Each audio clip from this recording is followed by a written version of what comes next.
রামকৃষ্ণ ব্যায়াম শিক্ষা সংঘের পুজো থিম মোবাইলের কারণে হারিয়ে যাচ্ছে শৈশব। মহালয়া আসা মানেই দুর্গাপুজোর কাউন্টডাউন শুরু হয়ে যাওয়া। বিভিন্ন পুজো মণ্ডপগুলি তাদের শেষ মুহূর্তের প্রস্তুতি জোর কদমে চালাচ্ছে। এবার ৭৭তম বর্ষে পদার্পণ করতে চলেছে রামকৃষ্ণ ব্যায়াম শিক্ষা সংঘের দুর্গাপুজো। পানিটাঙ্কি মোড়ের কাছে অবস্থিত ক্লাবটি প্রত্যেক বছর আড়ম্বরের সঙ্গে করে থাকে দুর্গাপুজো। এবার তাদের পুজোর থিম মোবাইলের কারণে হারিয়ে যাচ্ছে শৈশব। বাজেট অন্ততপক্ষে ২৫ লক্ষ টাকা।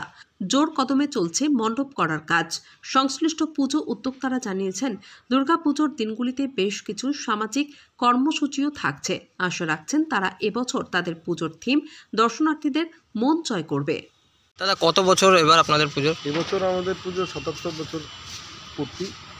আচ্ছা, রামকৃষ্ণ ব্যায়াম শিক্ষা সংঘের এবারের আমাদের পুজোর যে থিম সেটা মোবাইলে আসক্তি এবং তার প্রভাবে শৈশবগুলো যে বিলুপ্ত হয়ে যাচ্ছে বাচ্চাদের, সেটার উপরেই মূল থিম আমাদের এবারে রামকৃষ্ণ ব্যায়াম শিক্ষা সংঘের। কত টাকা বাজেট রয়েছে আপনাদের? আমাদের বাজেট আনুমানিক প্রায় ২৫ লক্ষ টাকা মতন আমাদের বাজেট রয়েছে। কাজ কি মোটামুটি কমপ্লিট? কাজ মোটামুটি প্রায় সম্পূর্ণ পথে। ২৪ তারিখ আমাদের পুজোর ওপেনিং।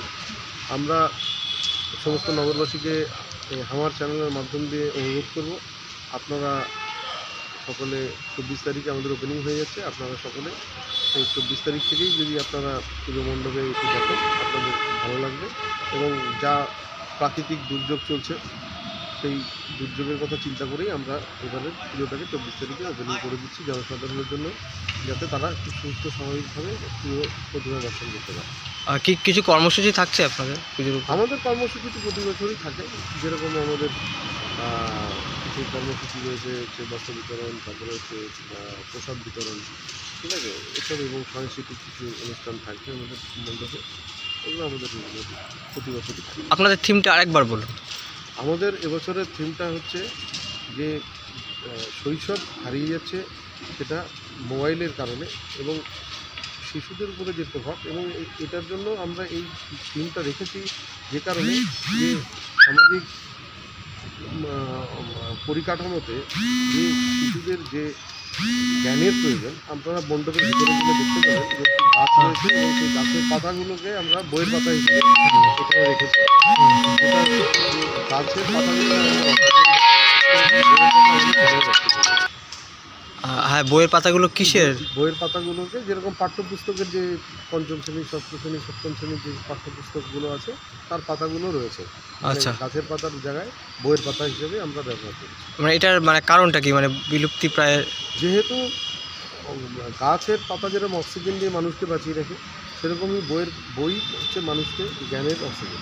আচ্ছা, এবং সেইটা যাতে শিশুদের মধ্যে মোবাইলের প্রভাব থেকে আমরা যাতে জ্ঞানের প্রভাবের দিকে ফিরিয়ে আনতে পারি।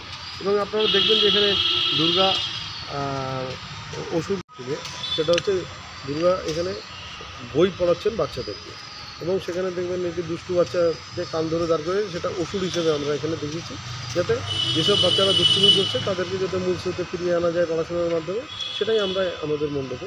এখানে দুর্গা, আপনাদের যে থিম রয়েছে তার মধ্যে দুর্গা হচ্ছে মহিষাসুর মর্দিনী নন? না, আচ্ছা আচ্ছা, থিমটাতে যেটা মানে পুজোর যে ঠাকুর, সেটা আলাদা ঠাকুর আছে। আচ্ছা ঠিক আছে, তো আশা করি জনসাধারণের খুবই ভালো লাগবে আমাদের এইবারের যেটা আমরা প্রয়াস করছি, চেষ্টা করছি যে থিমটা। আপনারা আসুন, আমার চ্যানেলের মাধ্যম দিয়ে আপনাদেরকে আমরা অনুরোধ জানাচ্ছি। আপনারা ২৪ তারিখ আমাদের মণ্ডপ ওপেন হয়ে যাবে, আপনারা এসে আমাদের পুজোকে দেখে সাফল্যমণ্ডিত করুন। আপনার নামটা? প্রসেনজিৎ বসু, আমি পুজো